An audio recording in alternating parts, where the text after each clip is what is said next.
கிறிஸ்துவுக்குள் பிரியமானவர்களே, இந்த நாளுக்கான மாலை நேரம் மன்னா அப்போஸ்தலனாகிய யோவான் எழுதின முதலாம் நிருபம் 5வது அதிகாரம் 8வது வசனம். 1 யோவான் 5:8, 1 John 5:8. பூலோகத்திலே சாட்சியிடுகிறவைகள் 3, ஆவி, ஜலம், இரத்தம் என்பவைகளே இம்மூன்றும் ஒருமைப்பட்டிருக்கிறது. அதாவது பூலோகத்திலையும் 3 ஒன்றுபட்டிருக்கு. என்ன? இங்கேயும் ஆவி, ஜலம், இரத்தம் என்று சொல்லக்கூடியதாக. என்ன முதல்ல சொல்லும்போது என்ன சொன்னார்? ஜலத்தினாலும் இரத்தத்தினாலும் வந்தவர் என்று சொல்லக்கூடியதா அடுத்து ஆவி. முதலே நம்ம பார்த்துட்டோம். ஜலம், இரத்தம் என்பது எதை குறிக்கிறது? ஞானஸ்தானத்தையும் மரணத்தையும். ஆவி உயிர்ப்பித்தலை குறிக்கக்கூடியது என்பதை குறித்து பார்த்தோம். யோவான் 15வது அதிகாரம் 26வது வசனத்தில் பார்க்கும்போது, பிதாவினிடத்திலிருந்து நான் உங்களுக்கு அனுப்பப் போகிறவரும் பிதாவினிடத்திலிருந்து புறப்படுகிறவருமாகிய சத்திய ஆவியான தேற்றரவாளன் வரும்போது அவர் என்னை குறித்து சாட்சி கொடுப்பார். பரிசுத்த ஆவியானவர் யாரை குறித்து சாட்சி கொடுப்பார்? இயேசு கிறிஸ்துவை குறித்து சாட்சி கொடுப்பார். மத்தேயு 3வது அதிகாரத்தில் கர்த்தராகிய இயேசு கிறிஸ்து ஞானஸ்தானம் பெறும்போது அங்கே என்ன பார்க்குறோம்? 16வது 17வது வசனத்தில், இயேசு ஞானஸ்தானம் பெற்று ஜலத்திலிருந்து கரையேறின உடனே இதோ வானம் அவருக்கு திறக்கப்பட்டது, தேவ ஆவி புறாவை போல இறங்கி தம்மேல் வருகிறதை கண்டார். அன்றியும் வானத்திலிருந்து ஒரு சத்தம் உண்டாகி, இவர் என்னுடைய நேசகுமாரன், இவரில் பிரியமாய் இருக்கிறேன் என்கிற ஒரு சத்தம் உண்டானதை பார்க்கிறோம். அதே மாதிரி இரத்தத்துக்கு பார்க்கும்போது, மரணம் அடையும் போது கர்த்தராகிய இயேசு கிறிஸ்து மரணம் அடையும் போது மத்தேயு 27வது அதிகாரம் 54வது வசனத்தில், நூற்றுக்கு அதிபதியும் அவனோடே கூட இயேசுவை காவல் காத்திருந்தவர்களும் பூமி அதிர்ச்சியும் சம்பவித்த காரியங்களையும் கண்டு மிகவும் பயந்து மெய்யாகவே இவர் தேவனுடைய குமாரன் என்றார்கள். அப்போ என்ன?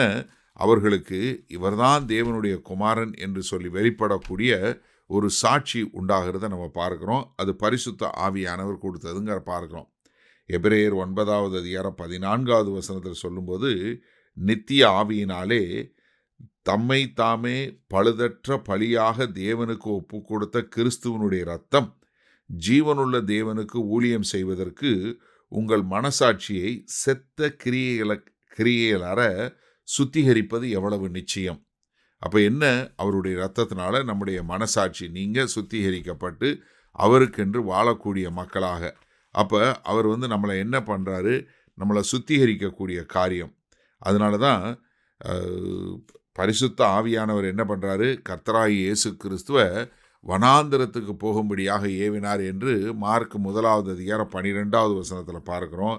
அதே மாதிரி அவர் பூமிக்குள்ள வருவதற்கு முன்பாக இப்போ என்ன பார்க்குறோம்? மரியாளுக்கு சொல்லும்போது என்ன?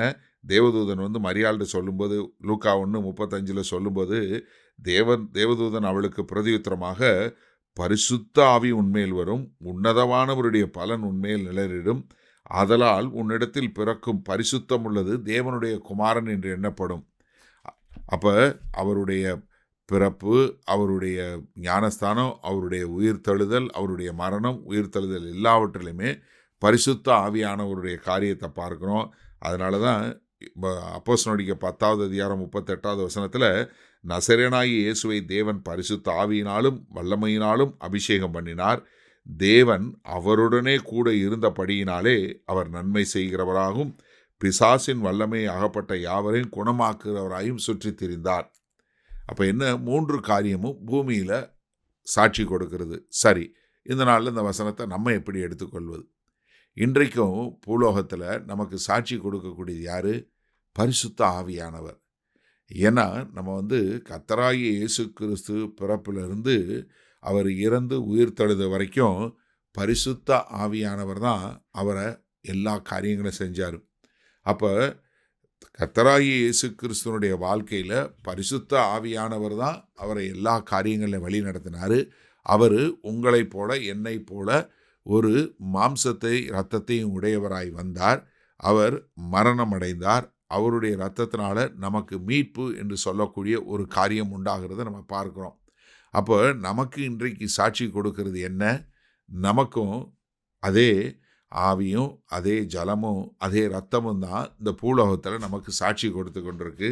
இந்த 3மே ஒன்றாய் இருக்கக்கூடிய திரியேக தேவன் என்று சொல்லக்கூடிய அவங்க ஒன்றாய் இருக்கிறத பார்க்குறோம்.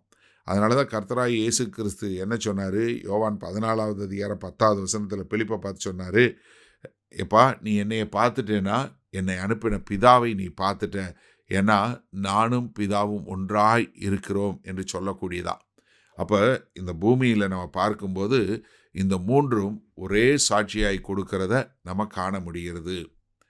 மகா கிருபையும் இரக்கம் நிறைந்த எங்கள் அன்பின் தகப்பனே, இன்றைக்கும் எங்கள் மத்தியில் ஆண்டவரே உம்முடைய ஞானஸ்தானமும் உம்முடைய மரணமும் உம்முடைய உயிர்த்தெழுதலும் ஆண்டவரே எங்களுக்கு சாட்சியாய் இன்றைக்கு பரிசுத்த ஆவியானவர் எங்கள் இருதயங்களிலிருந்து எங்களுக்கு விளக்கி காட்டி, ஆமாண்டவரே இந்த உலகம் அறியாத இந்த பரிசுத்த ஆவியானவர் எங்களுக்கு விளக்கி காட்டி உம்மனில் வழி நடத்துவதற்காய் கொடான கோடி நன்றி செலுத்துகிறோம். எங்களை தாழ்த்தி ஒப்புக் கொடுக்கிறோம். மீட்பெரும் இரட்சகருமாகிய இயேசு கிறிஸ்துவின் மூலம் பிதாவே, ஆமேன். கர்த்தர் உங்களை ஆசீர்வதிப்பாராக. நாம் நாளை காலை தினசரி தியானத்தில் சந்திப்போம். Good night.